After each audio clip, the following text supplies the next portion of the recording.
Vous écoutez la 98.5 Sud FM Sen Radio, il est 18h, l'heure du journal, voici les titres.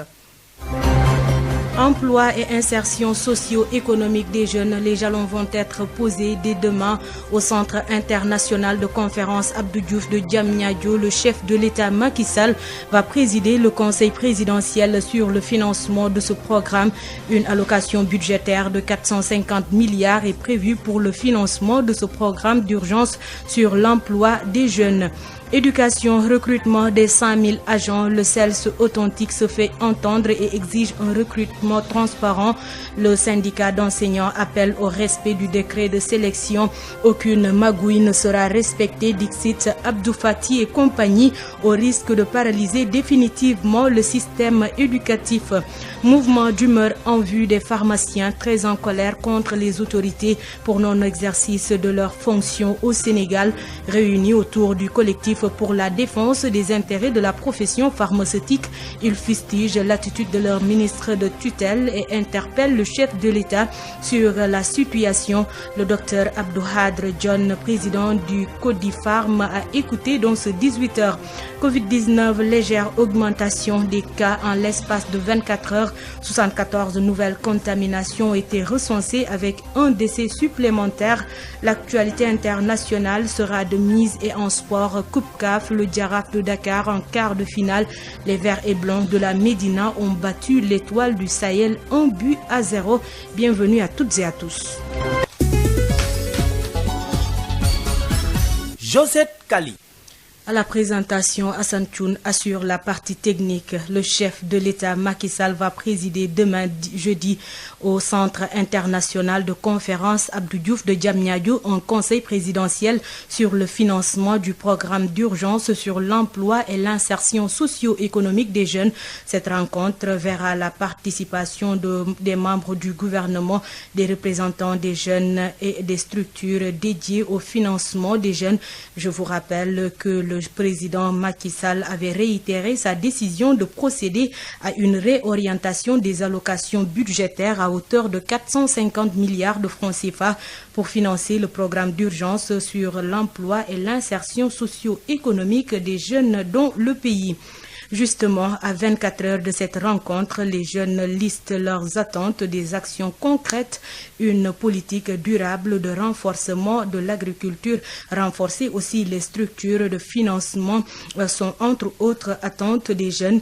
Ils soutiennent que l'emploi des jeunes doit dépasser les clivages politiques, suivant ce reportage de Abdoulaye Diop. L'emploi des jeunes reste une équation à résoudre pour le chef de l'État.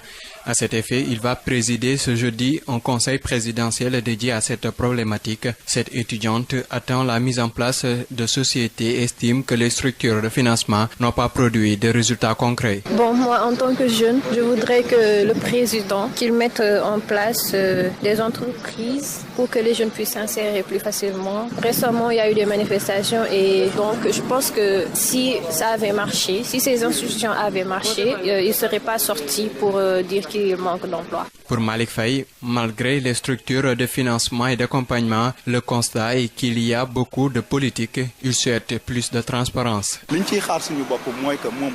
Nous attendons qu'il donne les financements à des gestionnaires qui vont le gérer avec plus de transparence. Certes, il y a DER et tout, mais tu écris ton projet et après tu demandes si on va te financer ou non. Personnellement, je n'ai pas vu un jeune qui a été financé par l'ADER parce qu'il y a trop de politique. À la quarantaine, cet homme estime qu'une bonne politique agricole peut régler le manque d'emploi des jeunes. Je pense qu'une bonne politique agricole peut régler le problème en finançant les agriculteurs avec des tracteurs et autres matériels agricoles. Mais le problème, on parle beaucoup mais on réalise peu. On entend des millions partout, mais à la fin on ne voit rien. Ou on dit qu'ils ont été détournés. Le conseil présidentiel sur l'emploi et l'insertion des jeunes suscite beaucoup d'espoir chez les jeunes rencontrés. Ils souhaitent tout simplement que les conclusions ne soient pas rangées dans les tiroirs. Abdoulaye Diop au nord du pays, à Saint-Louis, les jeunes attendent beaucoup des retombées du conseil présidentiel de ce jeudi qui, selon eux, contribuera à apporter des réponses définitives à la problématique de l'emploi des jeunes. Ils préconisent cependant la fusion de toutes les structures déjà mises en place dont le but d'accompagner la jeunesse afin d'avoir plus d'efficacité dans leur fonctionnement.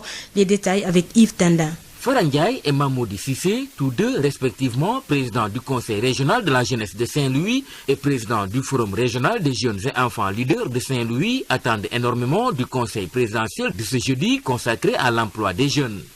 Farandiaï. C'est une excellente opportunité pour nous, président du conseil de jeunesse et entrepreneurs, d'échanger de vive voix avec son excellence monsieur le président de la République sur cette lancinante question de l'emploi des jeunes. Et nous devons espérer à l'issue de cette rencontre que des solutions seront trouvées pour mieux accompagner les jeunes dans le domaine de l'auto-emploi ou de l'emploi salarié à court, moyen et long terme. Mamoudi Sissé. Pour nous, cette rencontre doit avoir deux objectifs principaux. Premièrement, c'est de permettre aux jeunes l'accès à l'emploi salarié décent en favorisant l'égalité des genres, et surtout dans certaines zones où on doit prôner l'insertion, parce qu'il y a des jeunes qui ont eu des formations professionnelles qui doivent les permettre de travailler. On doit revoir comment les insérer pour que chaque jeune, avoir fait son formation, puisse accéder à un emploi salarié qui est décent et prenne aussi. Et deuxième objectif, c'est de permettre aux jeunes une insertion socio-économique prenne à travers l'entrepreneuriat. S'agissant cependant de la pléthore de structures longtemps mises en place par l'État afin d'accompagner les jeunes, Farandiaï de préconiser leur fusion pour plus d'efficacité. Il serait pertinent de les fusionner pour une meilleure coordination, harmonisation, efficacité et impact sur la population cible. Mamoudi Sissé. C'est toutes les structures qui sont là, parce qu'on ne peut pas avoir plusieurs structures qui travaillent sur la même chose. Un conseil présidentiel duquel ces représentants de jeunes de Saint-Louis attendent énormément les retombées, espérant ainsi des lendemains meilleurs pour la jeunesse sénégalaise. Saint-Louis, Yves Tendeng, Sud FM. Éducation, recrutement des 5000 agents après la sortie des enseignants du CREM. Le syndicat des enseignants libres du Sénégal, CELS Authentique, exige également un recrutement transparent. Le syndicat estime que l'État doit respecter le décret qui organise le recrutement parce qu'il y va de la crédibilité du système.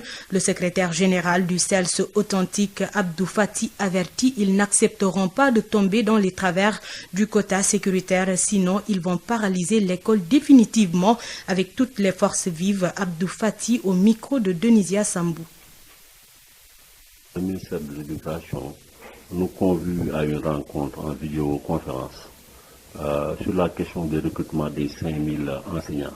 C'est une question extrêmement importante. Vous l'avez tous suivi. Même les enseignants de la liste d'attente du CREM ont manifesté avant-hier pour dire qu'il faudrait naturellement avec responsabilité qu'on règle cette question. En n'allant pas chercher loin, parce que pour être enseignant, c'est organisé par un décret. Pour que ça soit équitable et juste, il faut aller vers un concours. D'autant plus que rien n'est prêt. Au moment où je vous parle, 2000 enseignants sont en formation, seront opérationnels au mois de janvier. Et nous le savons tous, on pourrait naturellement augmenter le quota dans les écoles de formation parce que c'est sous-utilisé. Par conséquent, nous tenons, nous, au CELS Authentique, à avertir tout le monde que nous n'accepterons pas de retomber dans les travers du quota sécuritaire, dans les travers des ailes de dinde, dans les travers des moyens. Il y va de notre crédibilité, il y va de la crédibilité du système éducatif. Et je pense que aussi bien les parents d'élèves que les associations qui se battent pour l'éducation seront à nos côtés. Que si tenté que forfaiture pourrait être faite, qu'on puisse tous se dresser comme un seul homme pour barrer la route à cela. Nous exigeons donc un recrutement transparent, passe naturellement par le respect du décret qui organise le recrutement. Sinon, nous prendrons nos responsabilités, quitte à paralyser l'école définitivement avec toutes les forces vives, parce qu'il y va de l'avenir du pays. Sud FM. Signature d'un pacte national tripartite de stabilité sociale, le patronat du tourisme et de l'hôtellerie s'en félicite et espère que sa mise en œuvre va permettre de relancer le secteur et son fonctionnement impacté par la Covid-19. Boubacar Sabali, président du syndicat d'initiative des régions de Thiès et de Diourbel, au micro de Hapsa Elimanouane. Ça s'appelle d'abord un pacte de stabilité.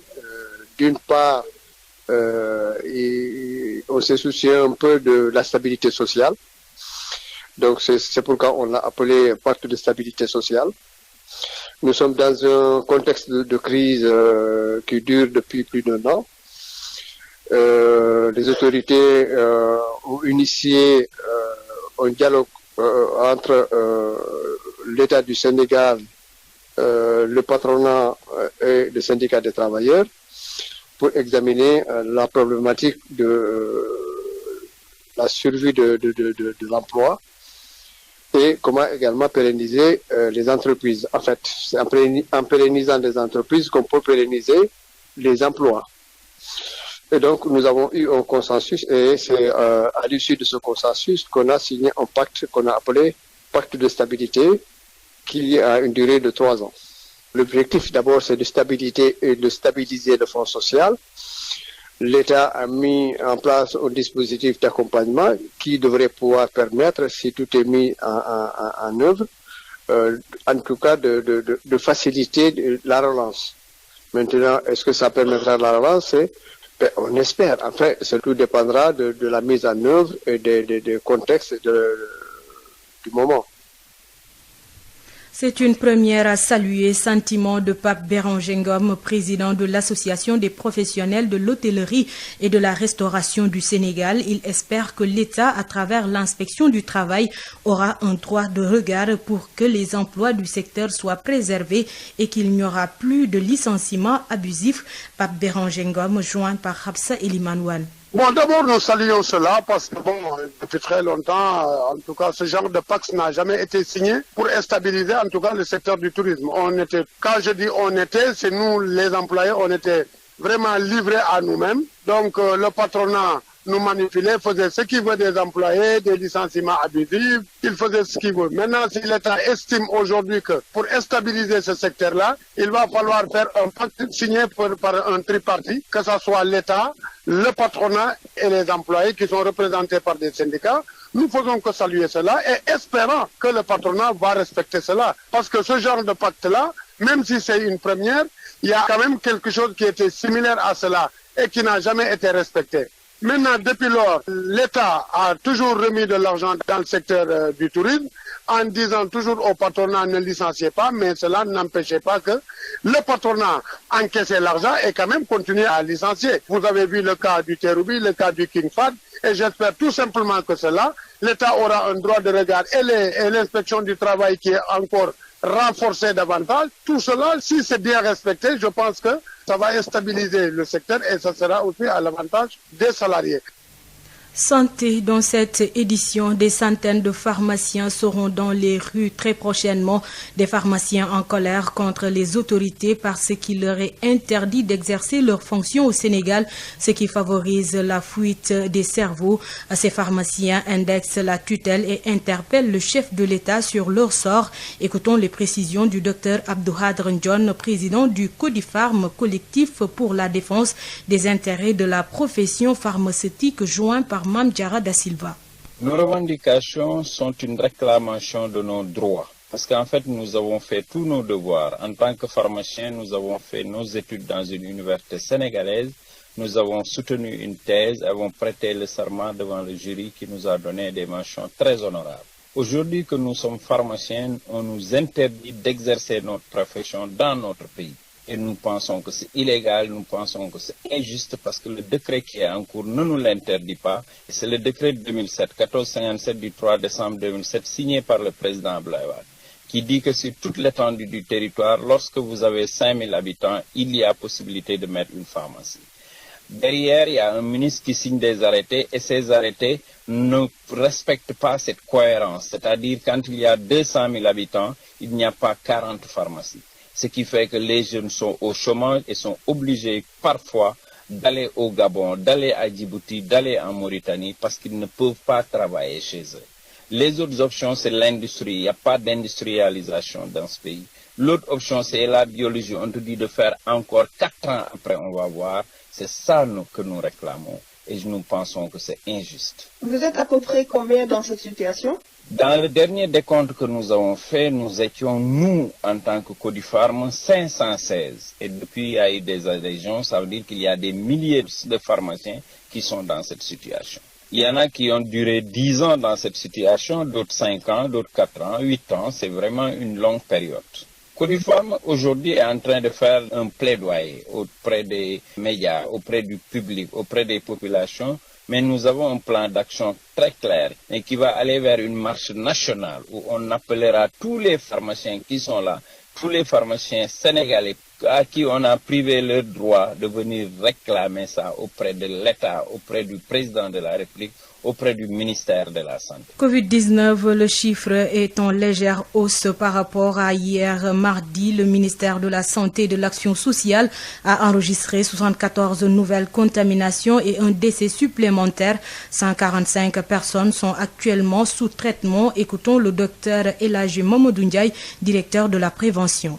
Sur 1649 tests réalisés, 74 sont revenus positifs, soit un taux de positivité de 4,49%. Les cas positifs sont répartis comme suit. Nous avons 30 cas contacts suivis par nos services. Aucun cas importé n'a été enregistré au niveau de nos différentes portes d'entrée aériennes, maritimes et terrestres. Et 44 cas issus de la transmission communautaire ont été répertoriés et répartis comme suit. La région de Dakar totalise 30 cas, dont 3 au Mariste, 2 à Dieuppeul, Liberté 6 et la Médina, 1 aux Almadies, Amitié 3, Cambérène, Cité Isra, Cité Keur Damel, Colobane, Grand Dakar, Guédiawaye, Golfe Sud, HLM, Keur Massar, Keur Ndiaye Lo, Mermoz, Ngor, Nord Foire, Ouakam, Parcelles Assainies, Rebeuss, Sacré-Cœur 3, Yarach et Yoff. Les autres régions totalisent 14 cas, dont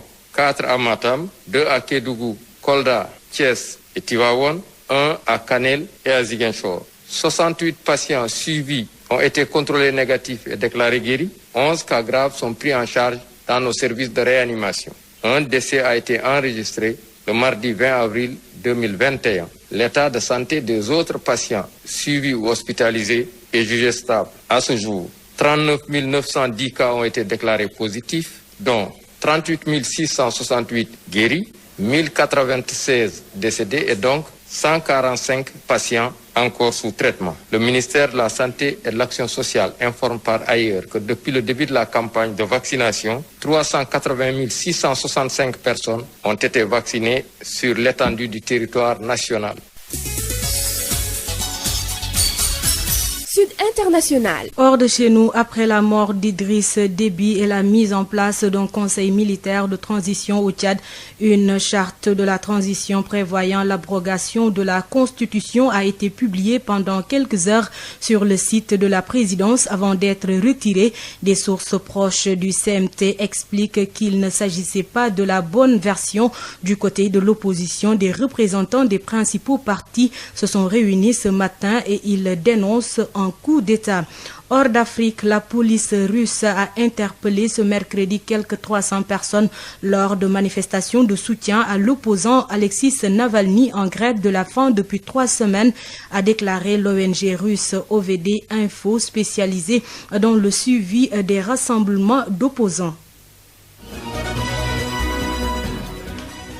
En sport, comme je vous le disais dans les titres, le Jaraaf de Dakar en quart de finale de la Coupe CAF. Les Verts et Blancs de la Médina ont battu les Tunisiens de l'Étoile du Sahel, direction le stade de Lat Dior de Thiès, pour retrouver notre correspondant sur place, Eumeu Ndiaye. Bonsoir Eumeu. Bonsoir Josette, vous l'avez dit, le Jaraaf qui obtient son ticket pour les quarts de finale de la Coupe CAF, une victoire acquise en première période avec ce but marqué dès la 24e minute par Papi Youssou Paye. Les Tunisiens qui ont dominé et poussé durant toute la deuxième période, malgré leur infériorité numérique avec la sortie de leur défenseur Mohamed Konaté. Une performance, Josette, saluée par le président de la Fédération sénégalaise de football, pour Maître Augustin Senghor, ce succès rehausse vraiment le football sénégalais. L'entraîneur du Jaraaf, quant à lui, estime qu'il faut continuer à travailler selon Cheikh Gueye qui a loué les efforts fournis par ses joueurs et les responsables du club. Depuis le stade Lat Dior pour Sud FM. Merci beaucoup, Eumane. Comme il l'a dit, le Jaraaf de Dakar est en quart de finale de la Coupe CAF. Sud FM, l'invité du jour. 24 heures après la mort de Idriss Déby, le Tchad vers des lendemains incertains, les politiciens et la société civile contestent la transition dirigée par Mohamed Déby, son fils. Aujourd'hui, rien n'est clair. Le fondateur de Africa Jom Center invite l'Union africaine à prendre des initiatives pour un cessez-le-feu. Selon Alioune Tine, il faut un dialogue national inclusif. Il répond aux questions de El Hadj Malick Ndiaye. Nous sommes avec Alioune Tine, bonjour. Bonjour. Alioune Tine, vous êtes le fondateur de Africa Jom Center. Nous allons parler du Tchad. Idriss Déby est tué, remplacé par son fils Mahamat. Alors, est-ce que la gestion de la transition sera facile? Bon, écoutez, le moins qu'on puisse dire, c'est que la transition, justement, cette transition militaire dirigée par Idriss Mahamat Déby, ça veut dire le fils d'Idriss Déby, qui est général 4 étoiles, est déjà contesté par les partis d'opposition, contesté également aussi par la société civile. Donc, ça commence à être compliqué en dépit d'un soutien plus ou moins bienveillant de la France, qui ne fait que prendre acte justement de l'existence de ce comité militaire de transition. Donc, ça ne va pas être très facile. Est-ce qu'il y a des craintes aujourd'hui? Mais écoutez, c'est une nouvelle ère d'incertitude qui s'ouvre au Tchad. Absolument rien n'est clair. De mon point de vue, ce qu'il faut faire d'urgence et immédiatement, et ça vraiment c'est une recommandation que nous ferions à l'Union africaine, c'est vraiment de prendre des initiatives diplomatiques de manière à créer un cessez-le-feu. Faut qu'il y ait un cessez-le-feu rapide, parce que vraiment le Tchad, c'est un des maillons essentiels de la sécurité sous-régionale, que ce soit en Afrique centrale ou effectivement en Afrique de l'Ouest aussi. Donc, il faut qu'il y ait un cessez-le-feu.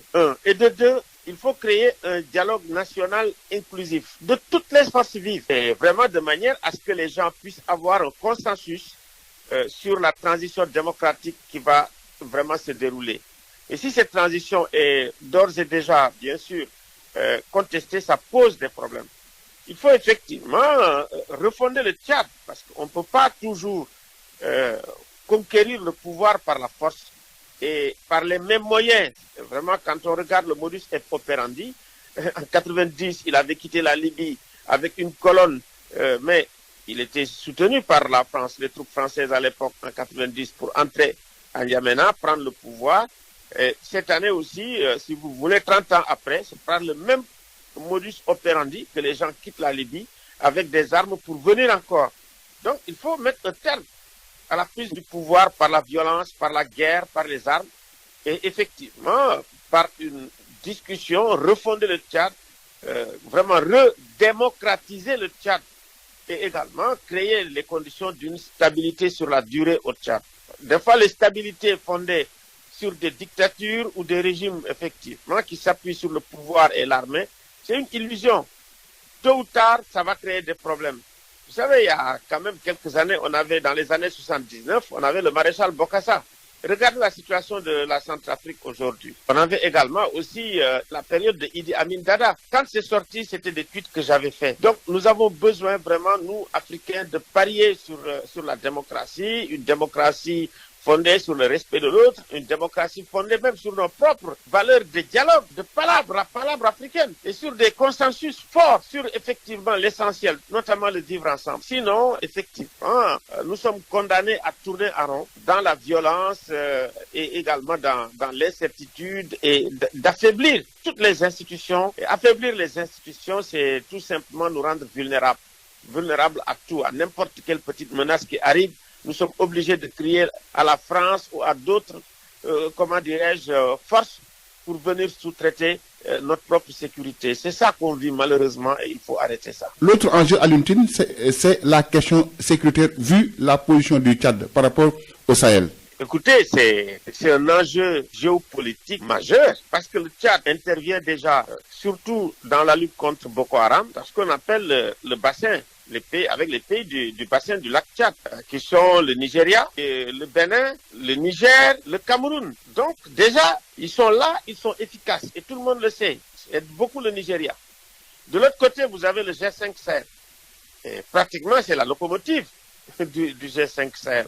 Parce que dernièrement, simplement, on a eu le sommet du G5 Sahel, c'était à N'Djamena, c'est pas pour rien. Donc aujourd'hui, ce qui est sûr, c'est que l'action du Tchad, surtout ce qu'on appelle dans la zone des 3 frontières, le Liptako-Gourma, la frontière entre le Niger, c'est Tilaberi, du côté comment dirais-je, du Mali et du Burkina Faso, c'est la zone des Bankas, où il y a des attaques fréquentes et où il y a vraiment des attaques particulièrement meurtrières, où les questions vraiment humanitaires se posent avec beaucoup d'acuité.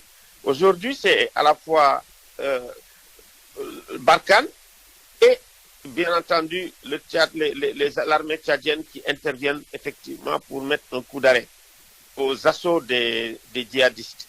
Donc, sur la question sécuritaire et sur la question de la stabilité de la sous-région, le Stade joue un rôle fondamental. Et ça, il faut saluer quand même les initiatives et l'engagement de Idriss Déby. Ça, il faut quand même le lui reconnaître. Quand même, les gens disent que c'est un grand soldat. Il faut reconnaître que de ce point de vue, c'est un grand soldat. Donc maintenant, bon, il est évident que avec la situation d'incertitude qui s'ouvre au Tchad, il est possible. Et puis, on peut le dire, hein, un tout petit peu réaliste que les gens se disent, écoutez, notre sécurité d'abord. Et peut-être de rappeler les troupes. Mais bon, mais on sait également aussi que c'est pour ça que je demande rapidement que des initiatives diplomatiques se prennent. Parce que s'il y a des divergences au sein de l'armée, ce serait une catastrophe à la fois pour le Tchad et pour toute la sous-région. Parce qu'une déstabilisation du Tchad après une déstabilisation de la Libye serait vraiment une grande catastrophe pour le continent africain. Alioune Tine, je vous remercie. Merci. Je rappelle que vous êtes le fondateur d'Africa Jom Center. Merci beaucoup, El Hadj Malick Ndiaye. Nous accueillons à présent Hapsa Elimanouane dans la page éco. La B6, Banque internationale pour le commerce et l'industrie du Sénégal. La B6, la banque d'un monde qui change, vous offre le journal de l'économie. Bonjour. Dans la présente, nous recevons Amadou Gueye, le président de la Fédération des boulangers du Sénégal. Après quelques recommandations à l'endroit des boulangers, il va revenir sur les besoins en pain au Sénégal durant le mois béni de Ramadan. En premier lieu, que le boulanger puisse donner d'abord un pain de qualité et nutritionnel. Et dans le contexte de la pandémie que nous vivons actuellement, le respect des mesures barrières est important. Malheureusement, aujourd'hui, partout presque dans le pays, ces mesures ne sont pas totalement respectées. On le sent même au niveau de certaines boulangeries. La personne qui encaisse l'argent ne doit jamais donner le pain aux clients. Le Ramadan 2021 est totalement différent de Ramadan 2020. Ce que vous aviez constaté l'année dernière, c'était que inexplicable parce qu'il y avait le couvre-feu, donc il y avait une double consommation par rapport au pain, de la rupture du jeûne et du pain pour le début du jeûne. Maintenant, cette année, il n'y a pas de couvre-feu. C'est pourquoi, vous voyez, les boulangers ont compris très tôt que la production du pain est en train de se faire, de sortir le pain à partir de midi 1h. Donc, certains consommateurs ont compris cela. C'est pourquoi ils sont en train d'aller prendre le pain très tôt pour éviter les queues. Il y a certes des boulangeries ouvertes à la queue parce que le Sénégalais a une manière de vouloir avoir du pain chaud à tout moment. Cela ne signifie nullement que ce boulanger a fait une augmentation de sa production d'une manière globale. L'augmentation de la production durant le mois de Ramadan est d'ordre de 10 à 15% au niveau des boulangeries. Je peux même vous dire une anecdote au niveau de certaines régions comme Saint-Louis, à Gorumbach ou bien à Genda, la production du pain baisse. Par contre, si vous allez au nord ou bien au Açores, la production augmente. Donc, pour simplement vous dire que la consommation du pain, c'est en fonction des besoins du consommateur. Nous n'avons pas les chiffres exacts. Tout ce qu'on a, c'est basé sur la production journalière de la farine que les meuniers produisent au Sénégal. Donc, c'est pourquoi nous l'avons estimé avec la baguette de 190 grammes, la baguette de référence. Donc, en moyenne, plus de 8 millions de baguettes. Il faut simplement dire, durant le mois de Ramadan, nous devrions avoir une augmentation de 10 à 15%, jusqu'à 20% même. Mais il faut comprendre aussi, cette production journalière implique aussi ce qu'on appelle des invendus par rapport à ces 8 millions de baguettes. Donc moi, je pense qu'il faut comprendre, aujourd'hui, nous sommes à 1300 tonnes de farine produite par jour avant le Ramadan. Donc, on peut estimer à 1400 à 1450 tonnes durant ce mois de Ramadan, avec les 7 minoteries qui existent au Sénégal. C'en est tout pour le journal de l'économie. Merci de votre fidélité. La B6, Banque internationale pour le commerce et l'industrie du Sénégal. La B6, la banque d'un monde qui change, vous a offert le journal de l'économie.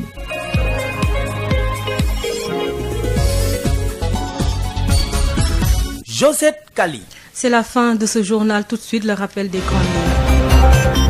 Emploi et insertion socio-économique des jeunes, les jalons vont être posés demain au Centre international de conférence Abdou Diouf de Diamniadio. Le chef de l'État Macky Sall va présider le conseil présidentiel sur le financement de ce programme. Une allocation budgétaire de 450 milliards est prévue pour le financement de ce programme d'urgence sur l'emploi des jeunes. Éducation, recrutement des 5000 agents. Le CELS authentique se fait entendre et exige un recrutement transparent. Le syndicat d'enseignants appelle au respect du décret de sélection. Aucune magouille ne sera respectée, dixit Abdou Fati et compagnie, au risque de paralyser définitivement le système éducatif. Mouvement d'humeur en vue des pharmaciens très en colère contre les autorités pour non-exercice de leurs fonctions au Sénégal, réunis autour du collectif pour la défense des intérêts de la profession pharmaceutique. Ils fustigent l'attitude de leur ministre de tutelle et interpellent le chef de l'État sur la situation. Vous avez eu à écouter le docteur Abdouhadre John, président du Codifarm. Covid-19, légère augmentation des cas en l'espace de 24 heures. 74 nouvelles contaminations ont été recensées par les autorités sanitaires avec un décès supplémentaire. L'actualité internationale, l'été de mise et la page des sports. Nous avons parlé de la Coupe CAF avec la qualification du Jaraaf de Dakar en quart de finale de cette compétition. Les Verts et Blancs de la Médina ont battu l'Étoile du Sahel 1-0. Merci de nous avoir suivis. Merci à Santoun qui a assuré la partie technique. Tout de suite après, vous pourrez suivre Sud Fiscalité avec Rapsa Elimanouane et votre page Ramadan avec Amadou Moustapha Dian. Excellente suite des programmes sur la 98.5 Sud FM Sen Radio.